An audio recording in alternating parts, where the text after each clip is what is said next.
Hello everyone. Hello everyone, and thank you very much for your attention, for participating in this stream, and of course many thanks to all the members of our community who will join later on or will watch live stream in a recording. Let me check if everything is working okay. It seems like I'm online now. So this is a community chat, and of course simultaneously I will share some news, and I will summarize previous week. Because there were some changes, and also I will share some ideas about programs for future. I'm interested in your opinion, what you think about it, and well, let's start. Today is of course 28th of July. Now it's 6 o'clock in the evening Moscow time, and first change is right there. Timing of community chat, live stream and community chat.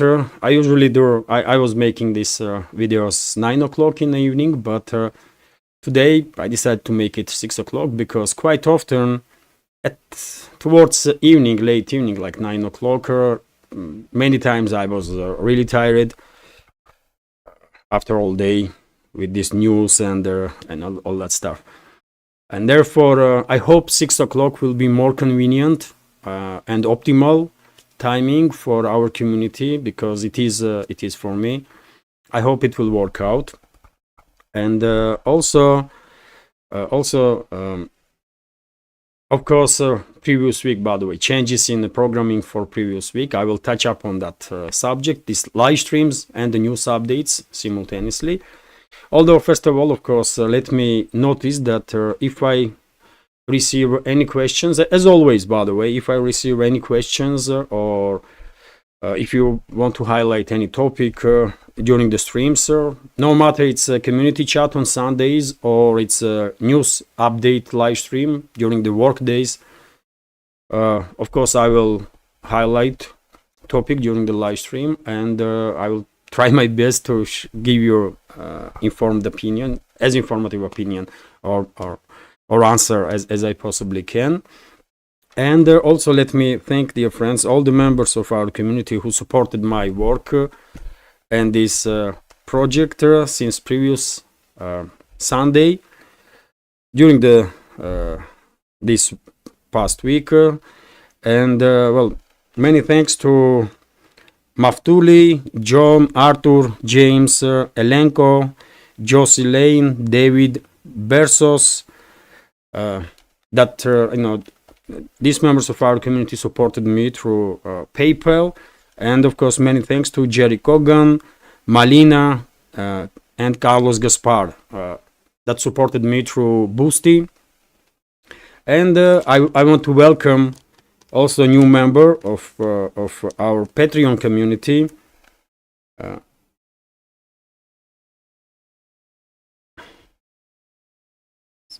Rainless.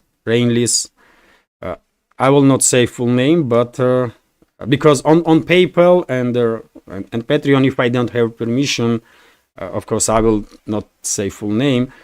And if you have a comment, by the way, or a question, you can put any nickname you want on any platform, so that I will refer with that nickname. I won't be cautious in this regard. So welcome to Rainless, I hope I'm pronouncing name correctly, to our Patreon community. Grateful for support and attention. And yes, let's talk about news now. Let's have a chat. As always, I will monitor Boosty and Donation Alert. And Donation Alert is working only during the live streams, by the way. I will monitor these two programs, and if there will be any questions on PayPal, I hope Magda a moderator will send me that question, so I will try to answer to that also, or I will answer next week. And yes, that's been said. Let's talk about news now.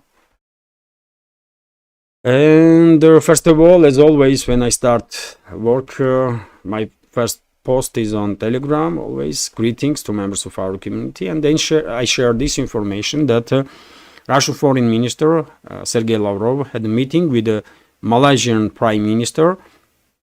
Lavrov invited Anwar Ibrahim to visit Moscow, and most likely this visit will take place, and I guess during the BRICS summit that will take place in Kazan this autumn. And I have a good reason to make this informed guess, because later on today I will share with you information that I published already on Telegram, or I can say right now that Malaysia sent official letter to Russia, because Russia is the chairman in the BRICS this year, to become a full member of the organization or strategic partner. This or strategic partner means, of course, Malaysian government knows perfectly well that BRICS announced some pause in further enlargement of the organization, and therefore this later is one of the ways to stay on safe side. I mean, if you can take us in organization, okay, we are happy with it. If not, then at least we want to be strategical partner. That's what leadership of Malaysia is saying, as I understand. Also, by the way, I shared this strange, funny, and same time a little bit dangerous video. Not little bit, significantly dangerous video. This is Baikal Lake, by the way, biggest freshwater lake in the world. And as you can see, people are on the beach and, you know, having a good time, and the bear with the 3 cubs.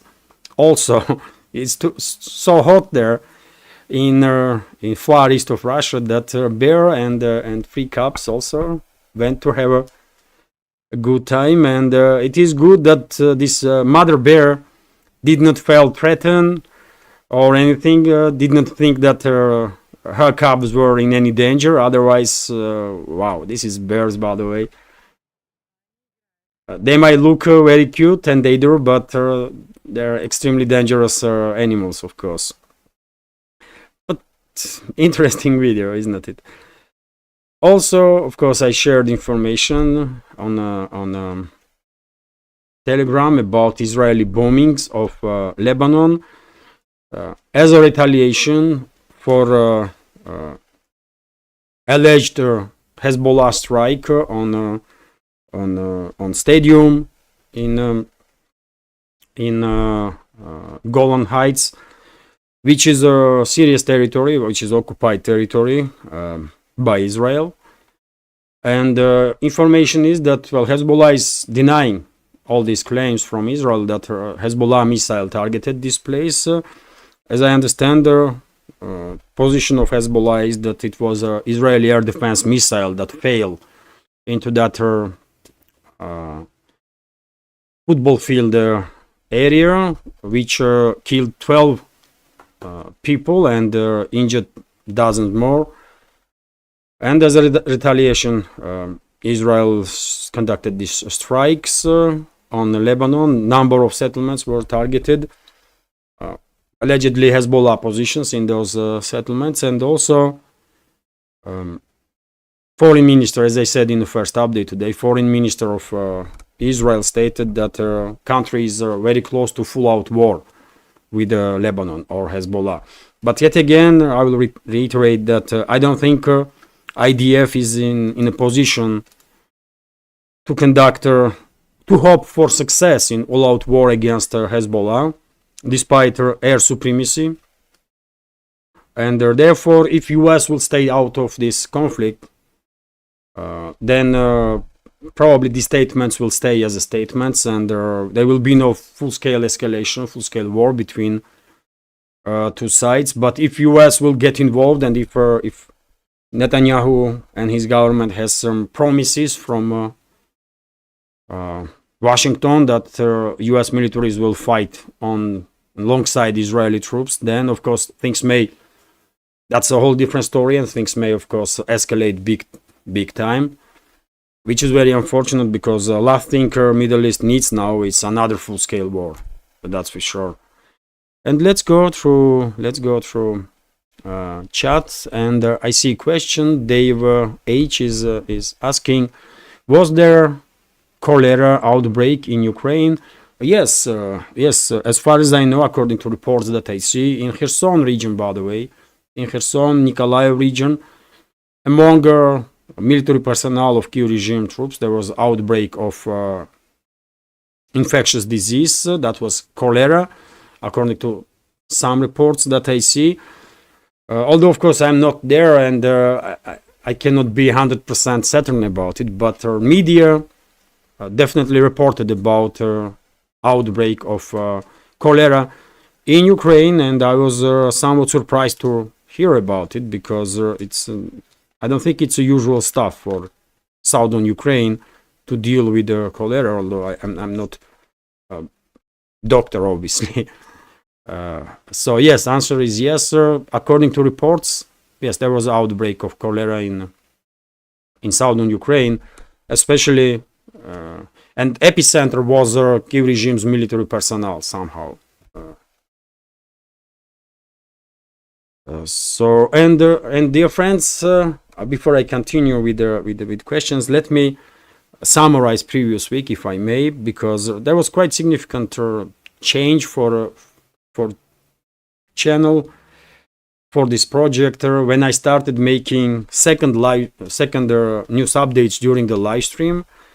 And please share your opinion. Is it good or not when I have one pre-recorded video as a news update, and second one as a live stream? In my personal opinion, it was a success, at least for this moment, because after all, one of the videos, by the way, this one, is already has like 112,000 views, which is the most viewed video on my channel. I'm still surprised. I don't know what happened. Somehow this video managed to get through all the barriers that YouTube's algorithm is creating against channels that are in shadow ban, including my channel. And this video now is living its own life on internet, and every day more and more this number is increasing. So yesterday it was like 110,000, today is 112. So this video lives its own life now, which is, yes, interesting. And when it comes to other 4 videos that I made as a live stream during the previous week, first one has 2.7 thousand views, well, one of course 112,000, which is definitely a surprise. Another one 4.9 thousand, and the latest live stream 3.2 thousand. Good numbers, by the way, for live streams. It's for my live streams, it's good numbers, because usually community chat videos had like at best 2.5 thousand here, for example, but usually 1.5 thousand, about 2,000. So numbers clearly are increasing, so interest towards live streams are higher. And dear friends, I want to make announcement that maybe from September, I will make live stream as a first video every day, every working day, about 12 o'clock Moscow time. Hopefully that will be convenient time for majority of our community. And the second video will be pre-recorded, and that will allow me to make the second videos not just from improvised studio, but also walk and talk type of video. And I would not be I will have some freedom in terms of time. So from September I want to make that kind of change. Hopefully that will work out well for this project. And meanwhile, during the August, there is so much to do, and therefore in August I cannot even plan nothing at this point, because there is serious changes coming in life, by the way, in our life here. My older daughter is officially a student now on Faculty of Journalism in one of the top Russian universities. One may argue that that's a top university, number one in Russia. She wanted to apply for this university for Faculty of Journalism, and after exams, her points were high enough to apply in top two universities. She did not apply for another ones, just these top two, and she was accepted in both, and she made her choice. And yes, from September, my older daughter is a student, and of course I'm a happy and proud father. I was always happy and proud father, and especially now. And I wish, of course, all the success to a daughter. I hope she will be a good journalist, and she will serve well to the public, because that's what journalists should do. Journalists should serve public. So yes, that's a big change, of course, and therefore, because she's in university now, we have to move closer to Moscow, and we are now in process of that. On my Telegram, on my Patreon, today or tomorrow, I will publish video from yesterday, by the way. I had, of course, day off yesterday, and I had to take this day off because we went to university first to finalize all paperwork, and we did it. And then we went to Krasnogorsk city, not far away from Moscow, like literally next to Moscow. There's one bank of the Moscow River in that area is Moscow. Another part is Krasnogorsk. That's how it's done. And I make some videos. We went to see some flat for rent. And I made video, vlog type of video yesterday. And I will make some montage, and maybe today or tomorrow for sure I will publish it on my Patreon as the extra content. Hopefully community will find it interesting. So yes, now we are in the process of this, to move closer to Moscow. I don't know, will we move to Krasnogorsk or maybe in Moscow itself? I don't know yet, and therefore August may be a little chaotic, and I apologize if that will be the case on certain days when I may not be able to make a live stream or update. But from September, everything will be as usual. So that's some announcements that I wanted to make. Yes, let's go through some comments now. If any question, I don't see questions, so therefore I will continue with the news summary part. Although let me check. I have a message from Al Peterson. Thanks for the news, Levan. Al Peterson is commenting. Thank you very much, Al, for your support, for your attention. Truly grateful. Thank you very much.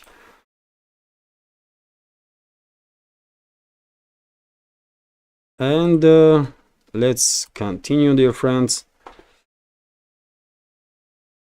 Yes, I see no question, and therefore I'll give you this news that I already shared in the first update, that India's Navy's stealth frigate INS Tabar participated today in a naval parade in St. Petersburg, where of course Russia was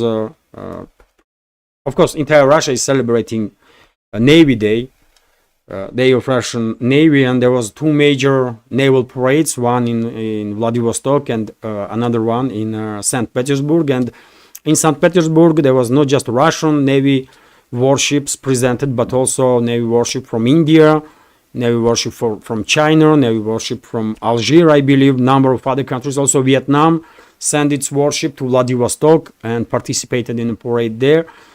Some other countries were participating, so it's not just a big celebration for Russia, but also, I will say, another demonstration that Russia is nowhere to be isolated, as Western ruling class was hoping when they start this proxy war against Russia by using, abusing, and sacrificing Ukraine.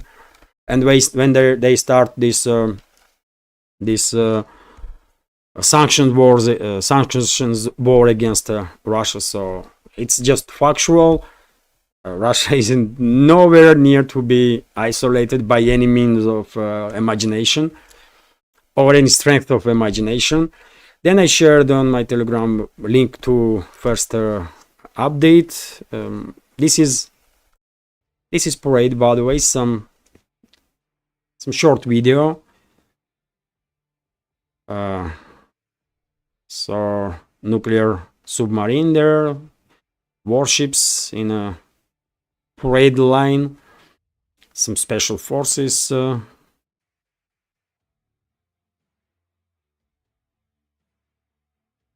And of course, by the way, Russian Navy is one of the major navies in this world, military navy.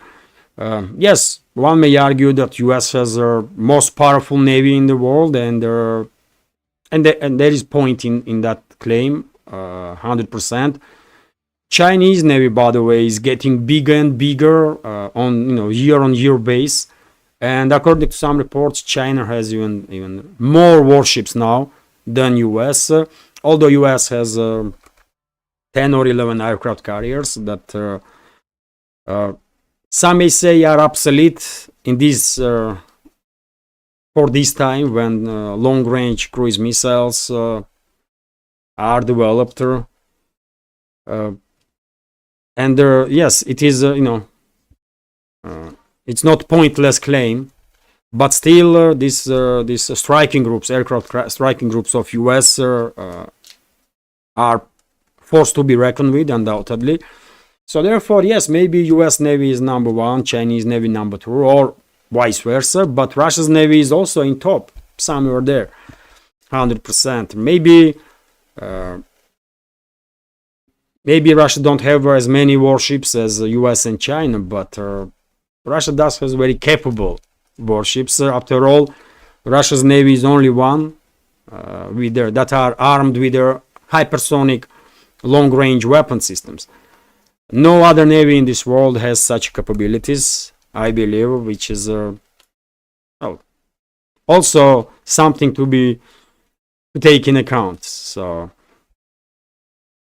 of course, Russian Navy Russia can be proud of its Navy. That's what what I want to say.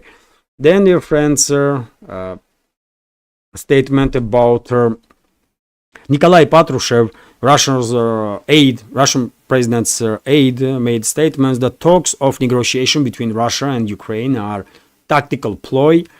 So, Russian presidential aide Nikolai Patrushev believes talks of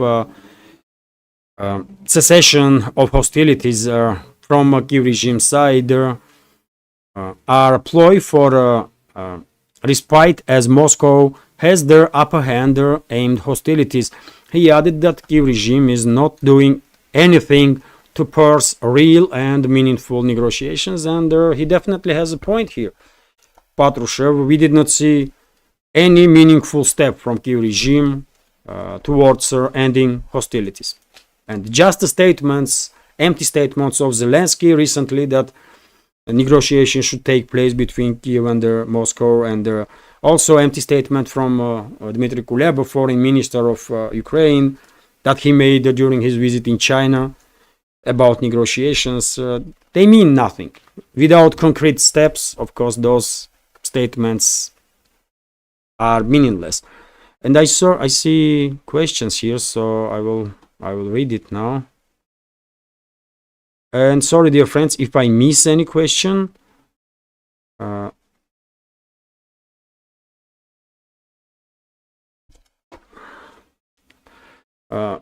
Kiran Taker is commenting, is obvious God stands with Russia. They face their whole world and still winning, still trying to avoid the extra death of their enemies. Whole world stands with Russia, I will say, but whole NATO, with the exception of two countries, Hungary and Slovakia, definitely is against Russia and actively involved in this proxy war against Russia, and Russia is winning. I have to agree with you. Absolutely, Russia is winning because Russia is on the right side of history. And yes, God is on our side because we are on the right side of history. We are not the force of evil Western ruling classes. And it's obvious for everybody at this point, and that's why 80% of humanity is on Russian side. And if you remember, it was Borrell or one of these unelected officials in the West who was whining that world is, standing with Russia, and world don't really wants to impose sanctions on Russia and that kind of stuff. And he should ask question. It was Borrell, I believe, whoever that was, high-ranking official of Brussels. They should ask question, why majority of humanity is on Russian side? Maybe because Russia is on right side of history and they are not. It's an obvious question, but I don't think Western ruling class, Western political elite in its majority are even capable of critical thinking.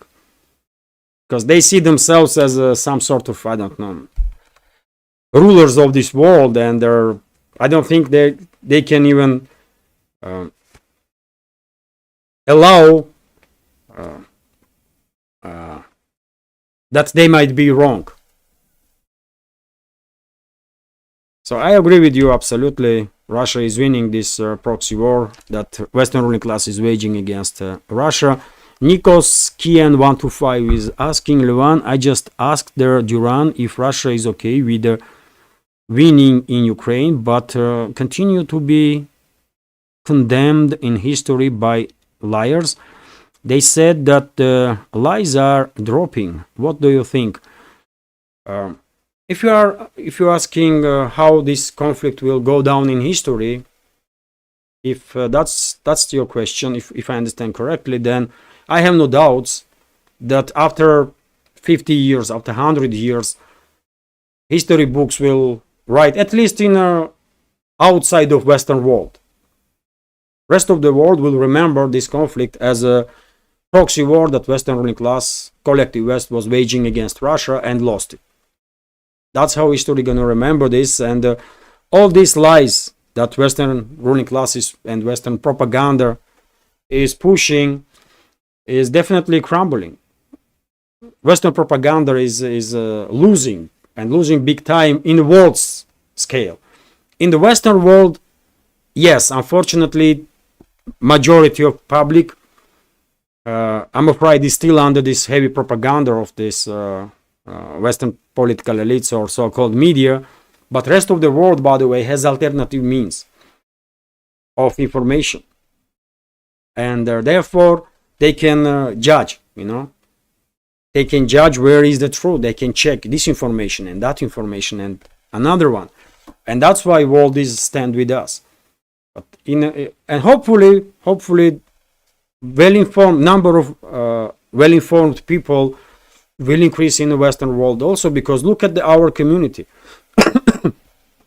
Thousands and thousands of people in our community are from Western states. Majority of views, I mean, recently during the previous live stream that was, isn't it, when I checked my statistics during the live, and first 5 countries, by the way, and it's a standard always. I can do it right now also. Let's go to statistics and I can show you what I mean. Just look at this, by the way. And this is YouTube statistics, by the way. So where is the analytics? That's analytics and audience, right? And let's see top 5 countries, for example. This is statistics for last 28 days. That's what YouTube does. Statistics for last 28 days. On the first place by views are United States.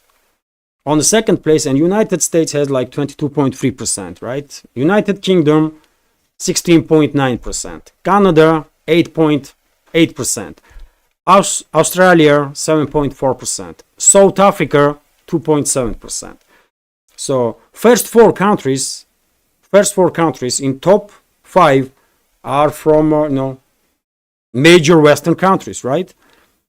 So thousands and thousands of citizens of the Western states are watching updates on my channel. They have an opportunity to check all the news that they hear in the Western propaganda outlets. They think then they can listen to my updates, for example. They can make up their own mind. Where is the truth, right? Because if Western media is constantly saying that there is a stalemate on the battlefield, for example, and when they see my videos and they hear Russian forces establish full control over this settlement and over that settlement and so on and so on, of course they are asking questions how it is a stalemate if every other day we see changes on the map of battlefield. So who is saying the truth then? Levan said, well, this settlement, Levan reported, and I'm reporting based on information that is available here in Russia, right? So Levan reported that this settlement is under Russian control now. This one. And when I'm watching Western propaganda, BBC, for example, all they say is, let's say, it's a stalemate. So where is the truth? And it's easy to realize where is the truth, right? Because you check maps. You check these military maps and you clearly see changes on the line of contact, despite the fact that Russian side is using this active defense strategy, which is not about gaining control over as much territory as possible. No, current strategy is all about demilitarizing Kiev regime forces. And when, I spoke about it many times, isn't it? And when Kiev regime's forces will finally start crumbling and collapsing all along the front line, then we should expect changes in Russian strategy in more offensive manner. So we should expect at that point decisive actions, large-scale military operations, really large-scale military operations. Because, you know, in that way, casualty numbers will be as minimal as possible and damage to the infrastructure will be as minimal as possible if Kiev regime forces are demilitarized enough and they are losing their ground, they are collapsing, right? So, I mean, members of our community make, you know, they can see this information, that information, they can perfectly well realize where is the truth. And therefore, I have a reasonable hope that more and more people in the Western world will start looking for alternative news sources. And I'm not just talking about my channel. Of course, I would love to see more and more people joining our community from all around the world, by the way, obviously. From Western world, Eastern world, Southern, Northern. I welcome everybody. Although same time, of course, there are many other channels, by the way. You just mentioned Duran. Great channel. Best channel, by the way, that there is in this segment of news and political commentary. Best one. I mean, they are on top. And myself included, I'm clearly taking inspiration from work of Alex and Alexander. And I clearly have a куда стремиться. How should I say in English? They are on top, so they are giving us example to creators on smaller channels, which direction to go, you know. They are inspirational, absolutely. Same can be said about, of course, New Atlas channel, Brian Burletic. Wonderful creator, very informative always, I mean, on top of this game, right? So Duran, New Atlas, there are many other channels, by the way. I mean, if I start now mentioning all it will take hour to do so. So there are many others, isn't it? And more people hopefully will join communities in this independent alternative media and will gain better access to information. And hopefully at some point, Western societies, there will be some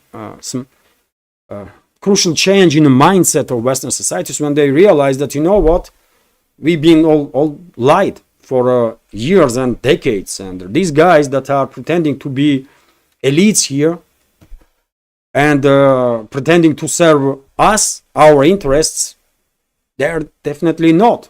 All they do is enrich themselves and enrich these shadow forces, right? Because it is true, by the way. It is true, but it unfortunately, vast majority in Western public still don't understand this, you know, and it is sad. But I mean, I hope I did give you good enough answer, dear friend. I don't know. Let's continue. Dave H is asking, why are there no questions? Yes, dear friends, if you have any question, please feel free to ask, or so let's continue. And if there will be no questions, by the way, I mean, it's okay. Sometimes you may just don't have a question, and I can continue with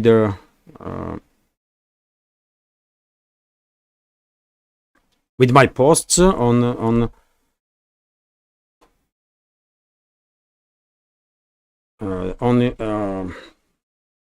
Telegram. And dear friends, not to make sure that I would not miss your question, if you can please write capital Q before question, or entire question in capital letters. That will be easier that way. Buncher Dent is asking, Mali rebels claim they're secure their few Wagner PMC soldiers today. Well, unfortunately, I'm afraid this is true. There was clashes between terrorists and so-called rebels in Mali, and Malian forces that were supported by Wagnerites on the borderline with close to border with Algiers. I believe that happened, and unfortunately, according to some reports that I see, Mi-24 helicopter was crashed that supposed to belong to Wagner PMC. Pilots managed to survive. There was some reports like that, although it needs to be verified, obviously. And unfortunately, there is rumors that are circulating on internet that during this ambush on governmental forces of Mali and Wagnerites, there was a significant number of casualties, and number of Wagner PMC members were captured. Although I also see reports that negotiations are underway to release Wagnerites, and possibly some of them, if not all of them, already been released. So yes, it's a tense situation, obviously, in Mali, in that region in general. So yes, this is most likely yes, that's what happened. Although, of course, we should try to check every news that we are receiving. That's why I am saying possibly that's what happened, because I'm not there, and I'm relying on reports that I see on independent sources, by the way, on Telegram, because Russian media, I did not see on Russian media reports about this at all. Maybe I miss it. I don't know. But on independent channels, on Telegram, in Russian segment, I did see some reports about it.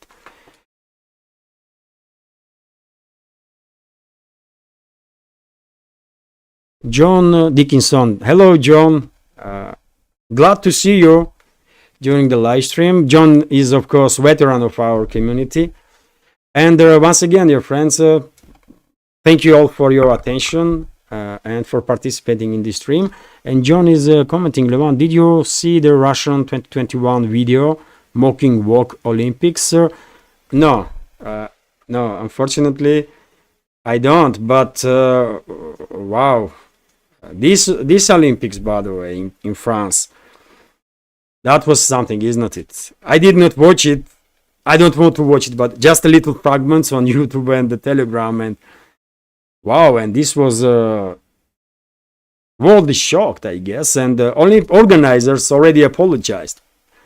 It's too little too late, but at least this is acknowledgement that this type of propaganda is not okay with this world, by the way. It's not just not okay in Russia, but it's not okay in vast majority of this world.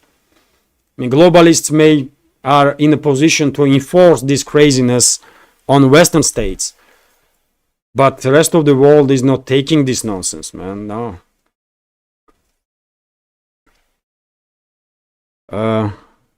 Buncher Dent is commenting, thanks Levan, Mali has told they are willing to send these captured guys to show solidarity to Ukraine forces. Well, as I said, I see reports that there was talks to release captured Wagnerites. If all this story is correct, by the way, we should still take any information with pinch of salt. But unfortunately, nothing can be excluded. And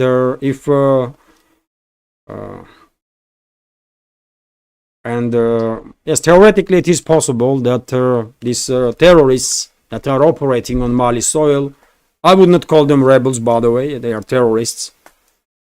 I would not exclude that those terrorists will cooperate with the Kiev regime, because Kiev regime is a bunch of terrorists, isn't it?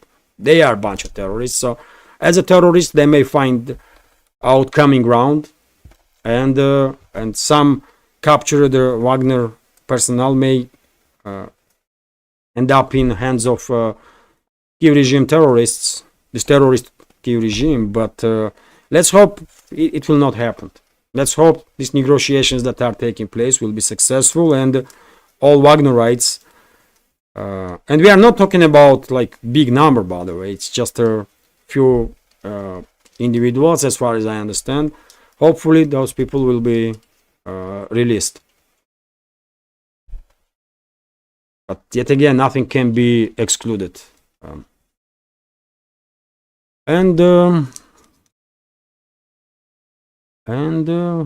I guess at this point, this is it when it comes to questions. Did I miss any? I hope not. And yes, let's go through some more news here. Oh, questions. I can see question. Nikos Kian125 is asking, speaking of Olympics, 2 questions. Did Russia state sponsor the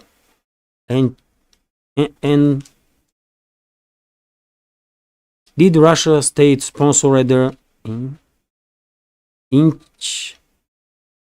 I cannot understand this word, man. Enhancements in Sochi Olympics?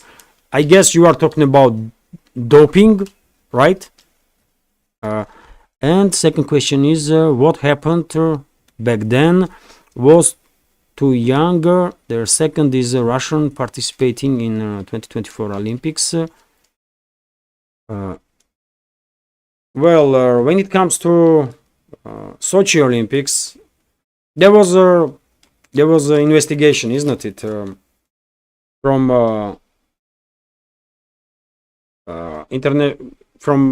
International Olympic Committee, and they,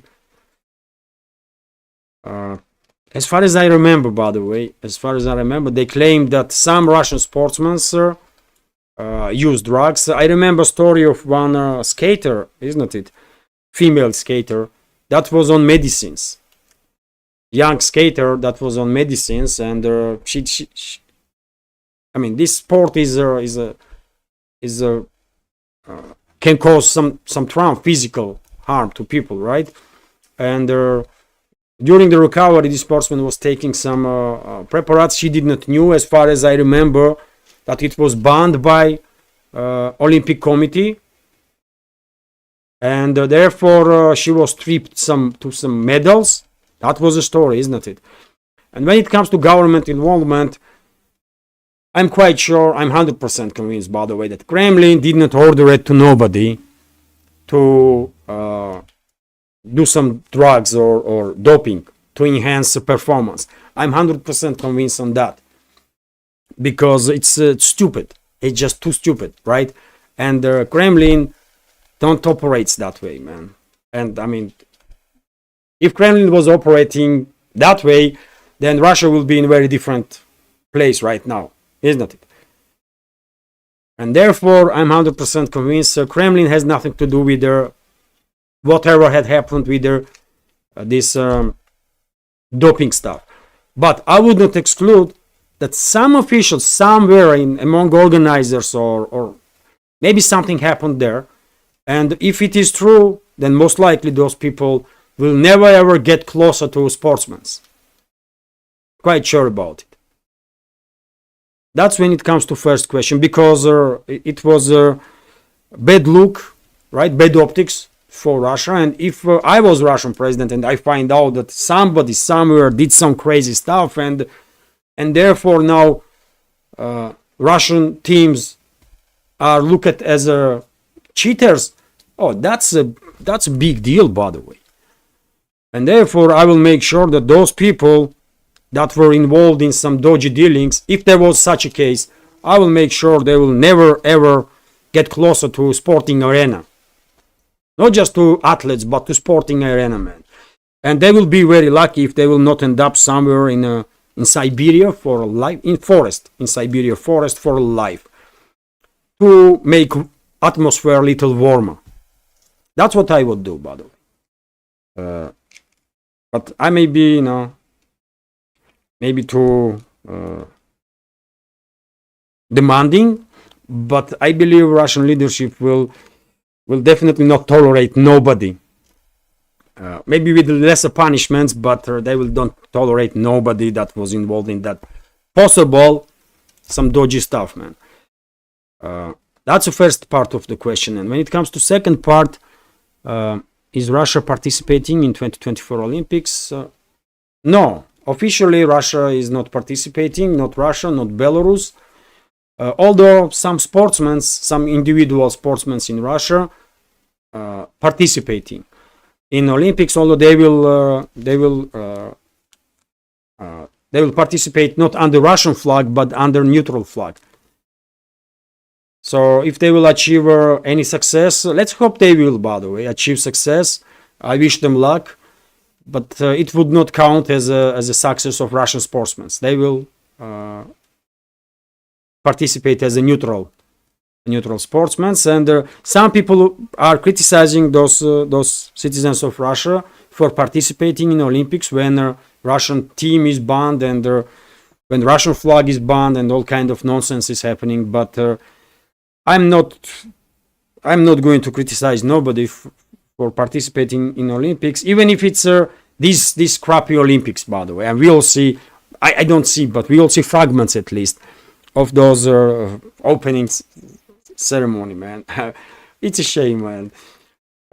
Wow, sportsmen probably are shocked also. Athletes probably are also shocked that they become a part of this nonsense. But anyways, what I want to say is that those athletes, by the way, spend all life to train hard, to achieve, to be on top of the game. And who am I to criticize them that they want to participate in Olympics, right? That's my take on this situation. So yes, Russian sportsmen, 12 Russian sportsmen or 14. I cannot tell you exact number. 12 or 14 Russian sportsmen are participating, but as under neutral flag, not as a Russian sportsmen, but as just athletes. Also, Bencherdent is commenting. Levan, Indian PM Modi is visiting Ukraine next month, which may say it's a message of the US to Zelensky. Yeah, I know that Modi, there was news I saw that Modi is plans to visit Ukraine. That will be interesting. That will be clearly interesting. Of course, India wants, as a superpower, as a major superpower in this world, also wants to play some positive role to de-escalate, and I believe message of Modi to Kiev regime will be to agree on de-escalation and to start looking for ways to de-escalate. They start to communicate with the Russian side. But unfortunately, as long as Washington and London are not, or Western ruling class is not willing to de-escalate, unfortunately, I don't think there will be any de-escalation, really. But from India's point of view, they have to do what they can, and then rest of it will be history, right? So that's my take on this situation, and also this visit definitely can be seen as a message to Western world that India is a sovereign, independent state. Its foreign policies and domestic policies are based on best interests of India, and no one can mess around with this country, including US, by the way. And this visit, in my opinion, definitely can be seen as a demonstration of that position of New Delhi as an independent major player in this on this geopolitical map. And by the way, India is India. I mean, I don't think any country can mess around with India. It's a superpower country that will be a major economy. Just give it another 20-30 years, by the way, and India will be one of the major economies in this world. It's already big, but give it another 20-30 years, by the way, and you will see miracle. India is on its way towards miracle, and nobody can mess around with India, man. And if Washington and London thinks they can dictate to New Delhi what to do, how, when, and no, they are mistaken, by the way. Those times are long gone.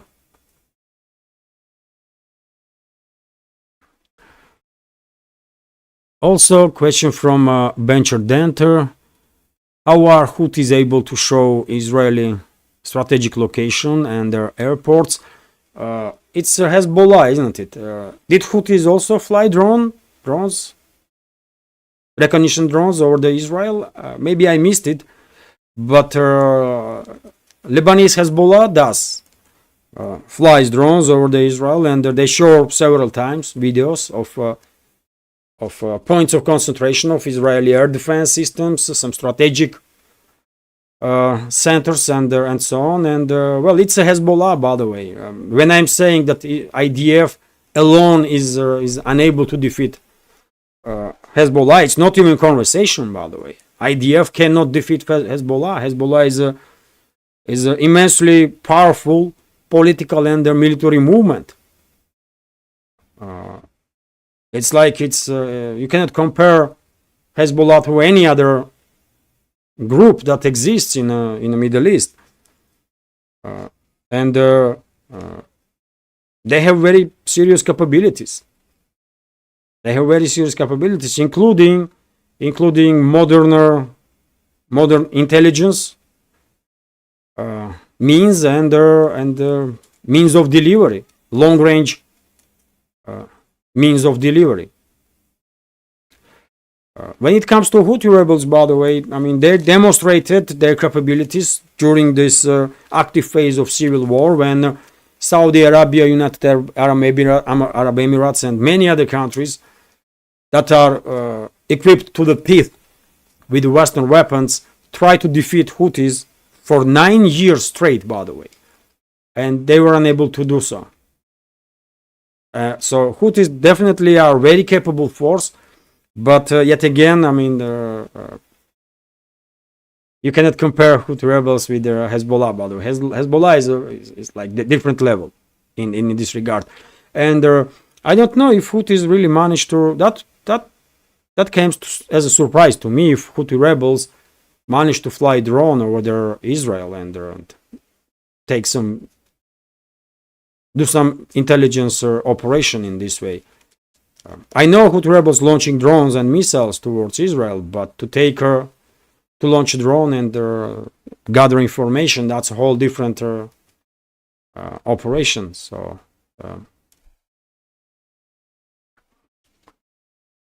John Dickinson is commenting, I sent you a link to Russian satire video on Olympics by DM on Musk's platform.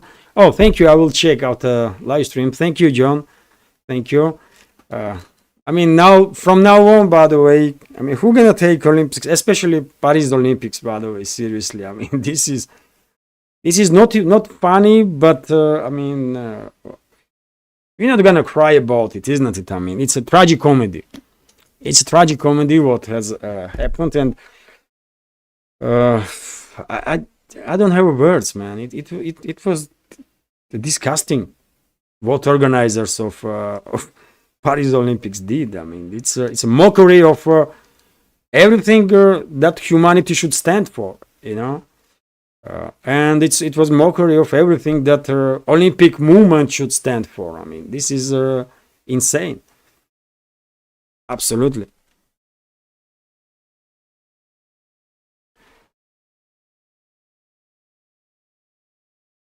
Oh, Nidish Kumar is here. Hello. Nidish, Michael Kennedy is here. Once again, hello everyone. And Al Peterson is here, of course. And once again, thank you, dear friends, for participating, for your attention. And I see no question right now. And therefore, if I may, I will continue with some news. Also, I will check here and here. And I will continue. Yes. So I also share this information that Putin warns of mirror response to US missile deployment in Germany. Of course, lately this topic is actively discussed, not just in the West, but also in Russia.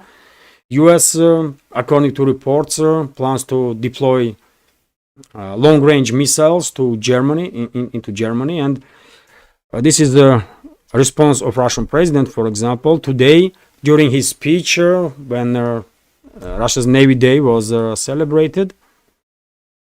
And let's go through this news here. Putin warns of a mirror response to US missile deployment in Germany. Russia will consider itself free from moratorium on the deployment of medium and shorter range missiles if the US places its missiles in Germany. Russian President Vladimir Putin has said in an address to sailors at the Navy Day parade in St. Petersburg. Earlier this month, US and Germany announced plans to deploy long-range precise missile systems in Europe, according to a joint US-German press release dated July 10. The US will begin episodic deployments of the long-range fire capabilities of its multi-domain task force in Germany in 2026. Putin called this announcement noteworthy, as such deployments will put important Russian state and military facilities, administrative and industrial centers, as well as defense infrastructure within the reach of these US weapons. He noted that the flight time of such missiles to target on Russian territory would be about 10 minutes, and that they could also be equipped with nuclear warheads. This situation is reminiscent of the events of the Cold War related to the deployment of American medium-range missiles in Europe, Putin stated. He said that while Russia has long left the Cold War in their past, the US did not reciprocate. Their president warned that if the US goes through with the missile deployment plan, Russia will respond accordingly. If the US, and then quote, if the US implements such plans, so we will consider ourselves free from the previously adopted moratorium on the deployment of medium and short-range strike weapons, and will take steps to boost the capabilities of their coastal troops of our Navy, he stated, noting that the development of a number of such missile systems is in their final stages. So, yeah, this is quite a clear warning from Moscow, not just to US. I don't think Washington cares that much, but this is a warning for Germany and for other European states also, because by deploying long-range weapon systems into European states, US is endangering those European states, isn't it? Because Russia will have to take a response to take retaliatory steps. That means, which means that Russian long-range, short-range missile systems will aim to those countries, to those strategic areas of those countries where these missiles are deployed, and also to military infrastructure in those countries. Why Germany needs that, I have no idea. But yet again, Germany is an occupied country, isn't it? Germany is an occupied country, and I don't think government of Scholz, Chancellor Scholz, is representing German people. Scholz and his government are representing Washington, occupied force. That's why things are degrading this way. If Germany had a proper government, man, they will never ever agree to make Germany potential target for Russian weapons. Why would they? Especially when they know perfectly well that Russia has no plans to attack any European state, man. Russia has no plans to attack anybody if not provoked. So you don't provoke us, we will mind our business and we will do no harm to nobody. It's as simple as that. Also, Russian Defense Ministry reported that Russian armed forces established full control over the villages of Progress and Yevgenievka in DPR. Yet again, that's exactly what I said a little earlier, isn't it, during this live stream. If you ask Western media, if you listen to Western media, it's a stalemate. It's nothing is happening there. And some Western media outlets maybe even go as far as claim that it's Kiev regime forces that are achieving something on the battlefield. But in reality, that's what is happening, by the way. Day in, day out, we are receiving more and more reports about progress of Russian armed forces on the line of contact, despite the fact that Russian armed forces is employing this active defense strategy. And let me show you on the map, by the way, this area, it's Avdiivka direction. It's Avdiivka direction. I already reported about progress of Russian armed forces in this direction, but let me show you on the map. So this is, of course, Avdiivka sector of the front line, and this is Yevgenievka settlement, and this is Progress. And right now, by the way, Russian troops are conducting offensive operations towards Ivanovka, towards Vesyola, this settlement, Sergeyevka, Orlovka, Zhuravka. All these settlements are about to become hotspots on the line of contact. Mizhove, Kamyshevacha, all of it, by the way. And no matter how many units being deployed by Kiev regime in this direction, they are unable to stabilize the line of contact. And since Russian armed forces liberated Avdiivka, we see constant progress of Russian forces, isn't it? Constant progress of Russian forces. Let's continue, and I see questions, by the way. Nidish Kumar is asking, what are your opinion on PM Modi's visit to Ukraine in August? Oh, yes, I just spoke about it. It's once again, in my personal opinion, this is a demonstration by New Delhi that it's first of all, this is once again demonstration that India is a major superpower in this world and will act no under pressure of nobody. That's one signal, one message from India.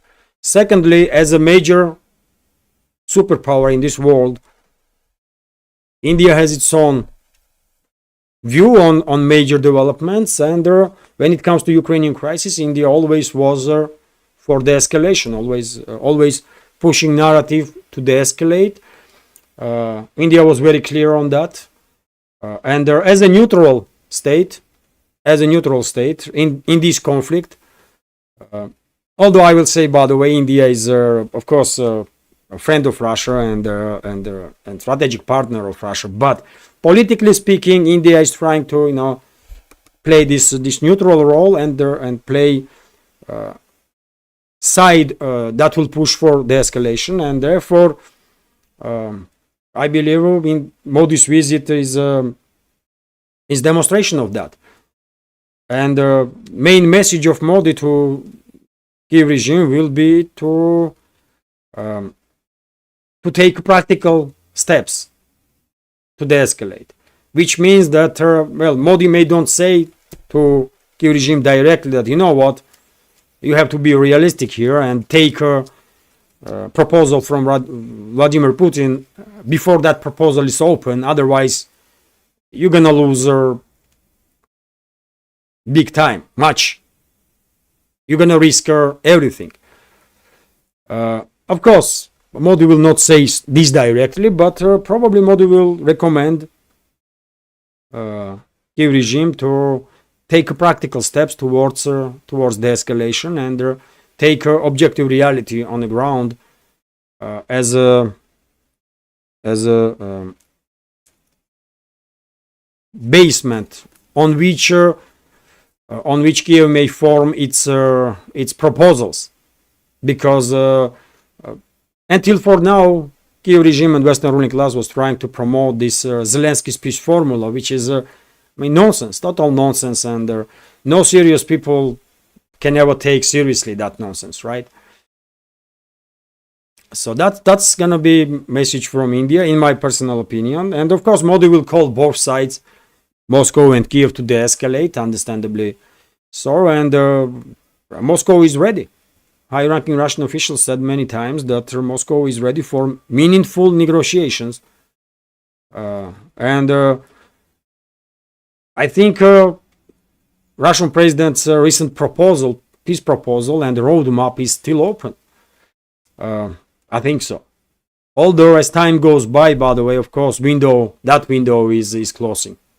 That window of unique opportunity for Kiev regime is definitely closing.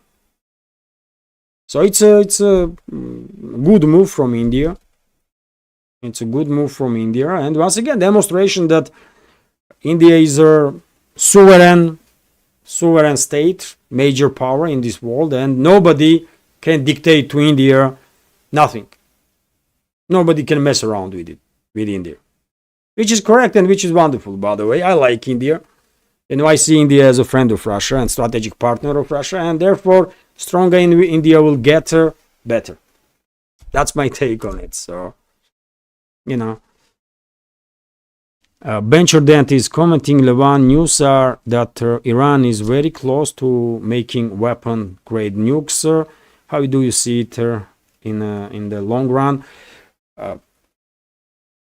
Technically speaking, Iran can create nuclear military-grade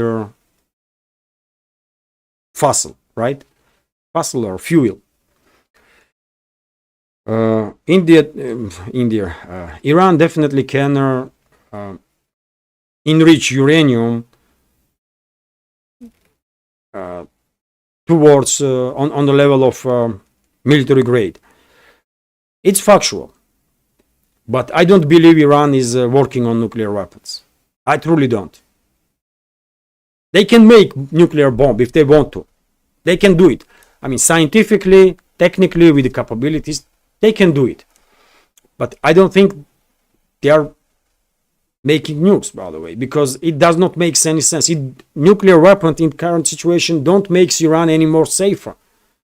It makes Iran's position even more fragile, because one should keep in mind that Iran has, historically speaking, has difficult relationships with number of regional countries, not just Israel, by the way. Israel was created relatively recently, but history of some uneasy relationships between Iran, or Persia, as it was called in the past, and the number of other regional countries. These difficult relationships go in centuries and centuries. And right now, if we come back to modern times, what do you think Saudi Arabia gonna do if Iran will acquire nuclear bomb? Even though Chinese somehow managed to to achieve this great, unbelievable diplomatic breakthrough when they bring together Saudi Arabia and Iran, who will think about it like 10 years ago that Riyadh and Tehran will work on reestablishing diplomatic ties and to cooperate and act as at least not extremely hostile countries to each other. But it is happening, right? It is happening, and it's great to see. But if Iran will acquire nuclear weapons, how Saudi Arabia gonna react on this? How United Arab Emirates gonna react on it? How Turkey gonna react on it? They're not gonna like it, right? And therefore, if Iran will acquire nuclear weapons, it will create this nuclear race. It will provoke nuclear race in the region. And I don't think this will make Iran any safer. It will not.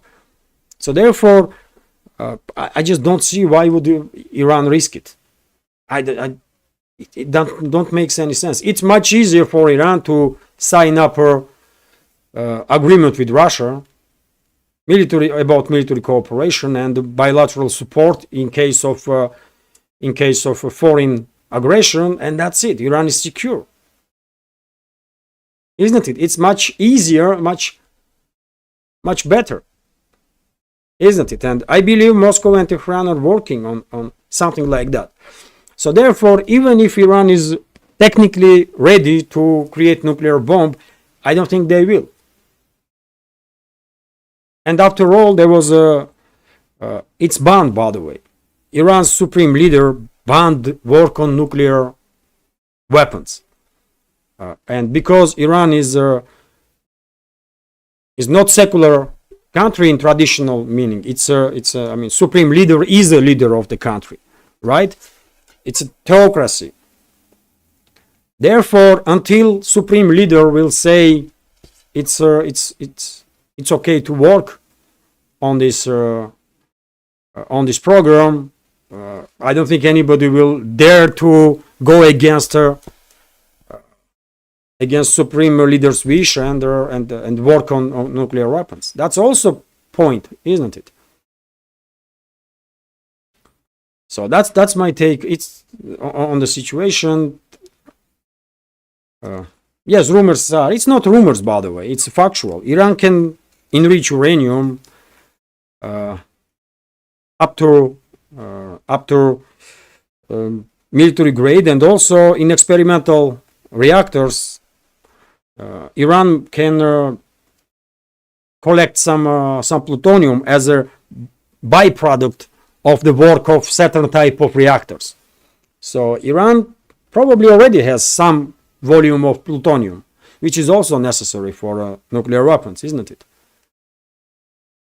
It's not just enriched to uranium, but you also need plutonium, as far as I understand. And Iran can have both, but I don't think they are working on nuclear weapons because it does not make any sense, man. From standpoint of security of Iran, nuclear weapons make no sense. It will jeopardize security of Iran because Turkey will start work on nuclear weapons, Saudi Arabia, United Arab Emirates, Egypt, by the way, most likely will join this race. Do you name it, man? Every other country in the region. So why? What is the point then? Isn't it? So that's my answer to this. That's my understanding of the situation, dear friends. You may agree with me or don't, but and it's okay. We don't have to. Oh, Jack Hudson is commenting on donation alerts. Thank you, Jack, for your donation and attention. And comment is, unfortunately, I think Harris wins.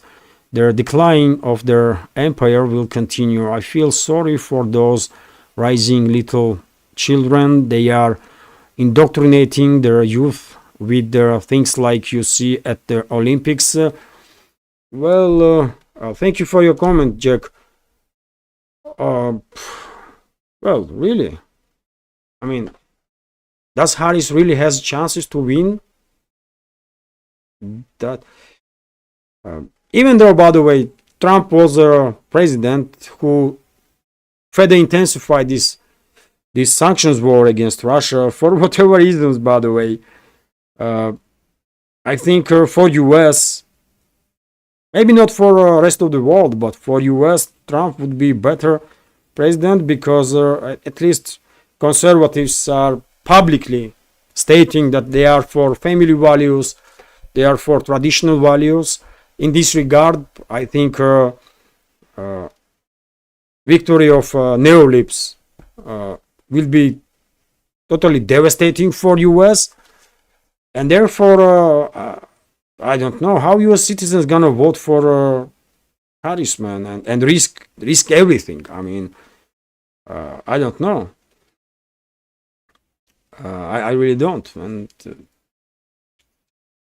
but yet again, propaganda works, isn't it? If people are 24/7 indoctrinated in some crazy ideology, at some point, some people that may have no alternative sources of information may succumb to this propaganda, and I don't know, man. If you think Harris is winning, then might win, then that's gonna be a very sad day for US. Yet again, from the rest of the world, Trump and his administration may be no less danger than if Harris will win, because in case of Harris, deep state gonna continue its dealings as nothing has changed. In case of Trump, we all know his attitude towards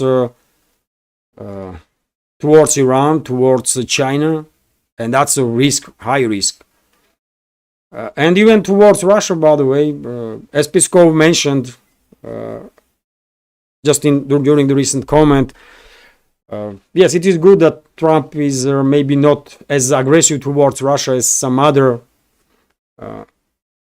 former or current officials in US, but he was already president, and he further escalated with Russia. He didn't de-escalate, so therefore, I don't think that there is enough reasoning to think that Trump's presidency will improve relationships between Russia and US, although I want to see improvement of the relationships. But for US itself, for US citizens, for families in US, I think victory of conservatives or traditionalists will be better. I mean, because come on, man, you cannot welcome that degeneracy that whole world see in Olympics, isn't it? You cannot. How you can support that kind of craziness, man? I don't get it. I mean, I just don't. I don't know. I don't understand that. You know. What can I say, man? Thank you, Jack, for your comment and support, donation, and let's continue. Nikos Kian125 is asking. Recently, under US pressure, our terrible Prime Minister Mitsotakis ran a poll to show that Greek people don't like Russians anymore. That's untrue, and believe me when I say that we despite Mitsotakis. Oh, dear friends, you are from Greece. Oh, nice to know that. I would never believe, by the way, no matter what kind of propaganda Greek government gonna release. And I know they are vastly controlled by globalists. I'm never gonna believe that Greek people will start hating us. There's no way, but like no matter how crazy policies of their Mitsotakis or any other current leader of the Greece gonna be, there is no way here in Russia we gonna have any negative attitude towards Greece. This is not happening. We are brothers forever, you know. It is what it is, man. So thank you for your comment, but I would never ever believe that Greek people will turn their back on us. No way, man. There are some crazy people everywhere, isn't it? There are crazy people, minority, I mean, that are extremists everywhere, in Greek, in Russia, in Georgia, in I don't know, Belgium or New Zealand, by the way. They are everywhere. But majority, I'm 100% convinced, majority of Russian citizens and citizens of Greece will never turn their backs on each other, and they will always respect each other. That's my belief, by the way. So thank you for your comment.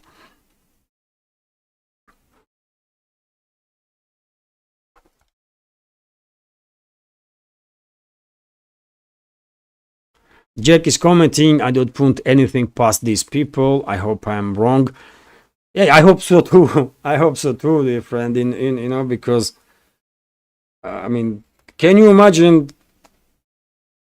I don't know, man. Let's hope these crazies will then don't have additional resources to further indoctrinate people in their crazy ideology. Let's hope so. You know. And I will continue with the comments, by the way. And also, you might find it interesting that number of Ukrainian resources confirmed today information about complete control of Russian armed forces over the Krasnogorovka settlement, which is, of course, southern flank of Donetsk sector. And this morning, I spoke about it. I mentioned that Krasnogorovka is under full Russian control. I mean, we can argue that Krasnogorovka is under full Russian control because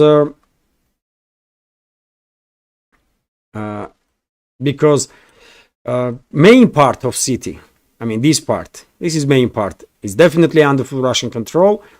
Although these few streets that are located separately from the main part, formally this territory also belongs to Krasnogorovka, and therefore, yes, there may be arguments that Krasnogorovka still not yet fully controlled by Russian side. Main part definitely is under Russian control, and Ukrainian forces, Ukrainian sources also confirming this. And it will take just a day or two, by the way, maximum. And these few streets also will become under full Russian control, or maybe they already are under Russian control. Maybe tomorrow Russian resources will report about Russian control over the entire this area also. Let's continue, and then I share the report of Russian Defense Ministry on progress of special military operation during their previous 24 hours. Also, by the way, news from France. 4 TASS journalists have had their previously issued accreditations for the Paris Olympics revoked. The Paris Olympics organizing committee cited their certain decisions by the French authorities to revoke, these accreditations. Yet another crazy move from organizers of the committee, organizers of the so-called Olympic Games, and the French government. This is crazy. Previously, I reported about many Russian journalists that did not get accreditation, but some did, like several TASS journalists, and now France is revoking their accreditation also. It's crazy. Why they even went, man? I just don't understand. Why TASS spend money or any other media outlet to send its journalists to France, while they know perfectly well they are not welcomed and this might happen. It was so obvious, for God's sake, but I don't know. If I was editor-in-chief of TASS, I will not send nobody. I will not send nobody, by the way, to Paris Olympics, because it does not make any sense. And this is not even Olympics, for God's sake, man. I will use reports from other sources, like Reuters, for example. Sometimes news agencies do this kind of stuff when they have no representation in certain areas, and I will do the same. I will use Reuters or any other Serbian media outlet, by the way, for example, as a source. I think Serbian media outlets have their representatives on Olympics. But information itself clearly demonstrates how out of touch with reality organizers of these games and the leadership of France really is. I mean, this is not normal, man. This is not the way that civilized countries should act, or civilized organizations. It is what it is. Also, by the way, we have statements from legendary Prime Minister of Hungary, Viktor Orban. And so Brussels wants to create a peace by supporting war and resents us for our peace mission. What an Orwellian thought. Time is on the side of pro-peace policy. Hungarian Prime Minister Viktor Orban stated, and he is absolutely correct. He is absolutely correct. He is on right side of history, undoubtedly, and I cannot imagine how anybody can accept criticism of Orban from the Western ruling class or Brussels for trying to bring peace. I mean, it's yet again, we are living in crazy times, man, during the crazy and very dangerous times, for sure. And this is also about Olympics. The Paris Olympics communication director Anne Descamps has apologized to people who might have been offended by some scenes from the opening ceremony, including their parody of the Last Supper. I mean, how are you going to comment this, man? I don't know how anybody could think that they can parody Christianity, they can insult like how many of us in this world, like 2 billion? How you can insult 2 billion people and people gonna be happy about it, or what? They insult not just us, by the way, not just Christians, but they insult all religions with this craziness that they did, isn't it? They insult every other religion also with this attitude towards people's beliefs, man. This is not nonsense, man. This is craziness, and apologies not accepted. I don't accept no apologies from these crazies, man.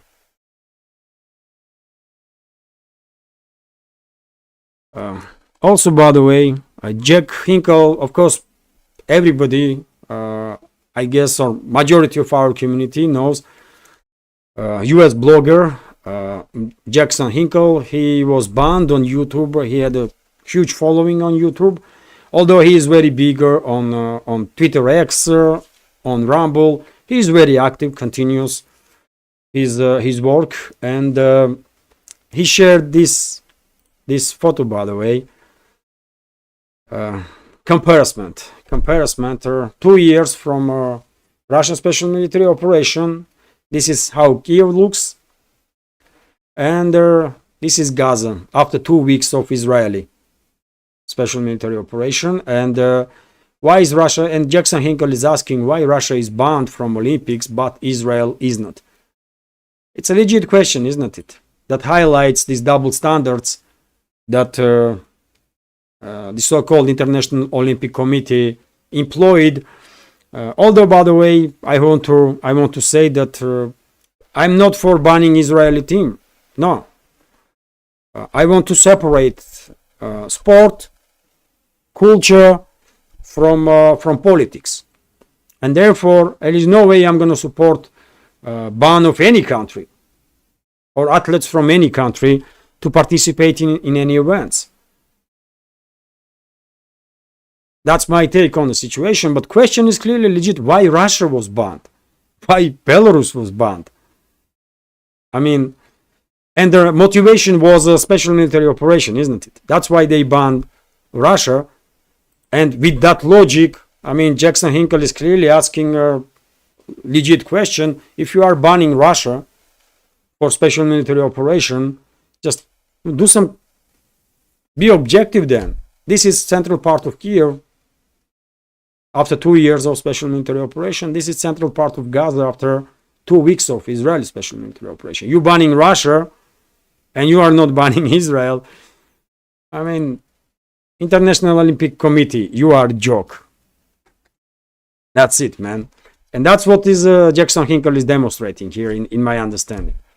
And he is absolutely correct. This Olympic Committee is a joke.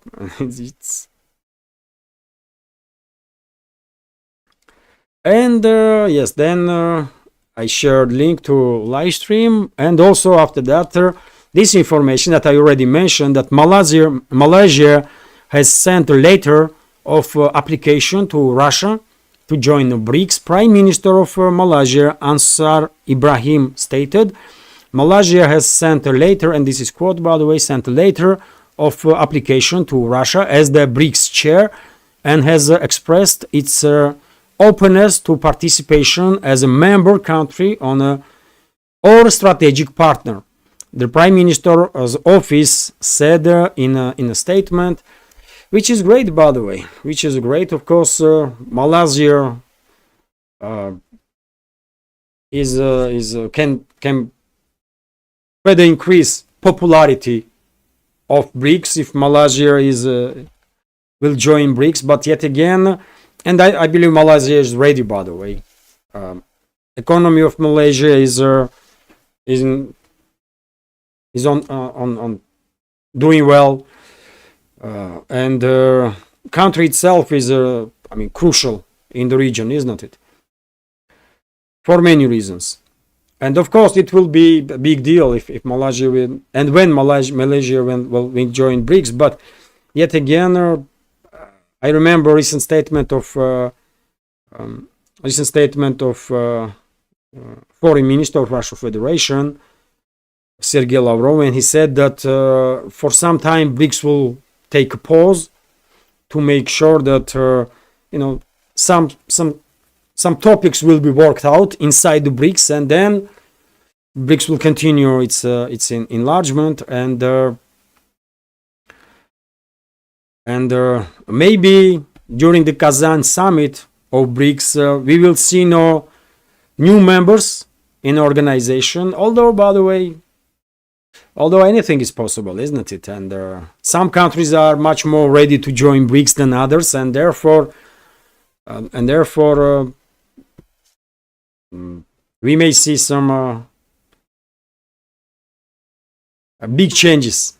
We may see some big changes during the Kazan summit. Although, first of all, I hope during the Kazan summit, BRICS member states will come up with their alternative, with solutions to Western financial and weaponized financial and banking system, and I hope BRICS will come up with alternative institutions in this regard, alternative financial and banking institutions. That's the main thing, in my opinion, right now for BRICS and for the world. Although, of course, new members also can become can also join BRICS if they are ready, if they are serious. Then why not, really? And yes, this is it when it comes to this Telegram report part of the live stream. And let me go through. Let's check first here, and let me go through chat. So Nikos Kian 125 is commenting. Levan, do you know Vovan and the Lexus? Have you seen their prank on the president if the Olympic Committee? It's hilarious. Of course, I hear about them. I don't know them personally, but they are doing some unbelievable pranks, by the way. I wonder how they're managing to do this, all this stuff, man. I don't know. But yes, they are great in what they do. That's for sure. And it's not just a head of Olympic Committee. I don't remember now if I see that video or not. Probably I did, because usually I see whenever they come up with new video, at least episodes of those videos I'm watching, and time to time I'm sharing on Telegram also. But yes, they are doing quite incredible stuff, isn't it? Vavan and Lexus. Well done. What can I say, man? Just recently they pranked their former. He was a foreign minister at the time, isn't it? They pranked Cameron, like 2 months ago or something. So yes, they are doing some incredible work in this regard. And dear friends, I guess this is it for this live stream. Sorry if I miss any question or commentary that you wanted to be highlighted. I checked, there is nothing here, so I did not miss nothing on donation alert and boosty. And Well, if I may, I will end the live stream now, and hopefully you will find this community chat interesting, isn't it? To me, it's always interesting, by the way, to have this direct communication, exchange of opinions. It's great. During the weekdays, live streams are news updates, and therefore I will on I will react on the questions or comments that I received through um, PayPal, Boosty, or Patreon during the work days. But on Sundays we have community chat, so I will react on all questions everywhere that I see. Uh, Hopefully you will also find this chat interesting. Thank you all for participating. Thank you all for your comments, questions, for being here, and for being supportive. You are a great community, dear friends. So I'm truly grateful. Have a great day, and see you tomorrow.